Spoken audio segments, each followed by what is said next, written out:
911, what is the address of the emergency? I'm at Martin's in Granger, by Adams Road. There's a very large turkey that just went in the store, and it's kind of chasing around into the store, and I don't know who to call first. We need animal control out here trying to chasing the customers. It's a really big turkey. It's like knocking everything out the shelves. So, hey, Okonski, we're going to try and herd him that way. Why don't you just grab him? Well, grab him then. He's going to fly right over again. He's going to jump. Come up with the blanket. We're trying to get him to go that way. There's a little net over it. It might help. Put the net over it and hold him down, sir. Yeah, it's going to make him mad. You want a blanket? Watch those top talons.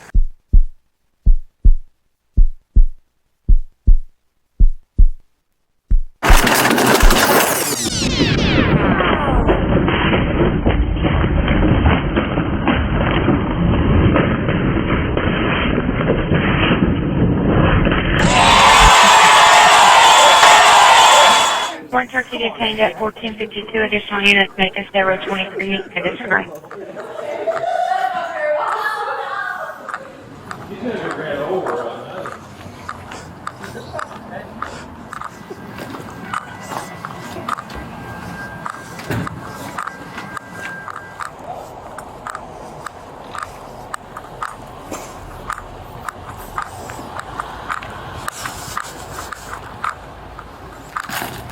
We'll be going back in. The turkey was released back into the wild. No, it was in the store. There he goes. Thanks for watching. Here's another story you may like. And subscribe to the WSBT 22 YouTube channel.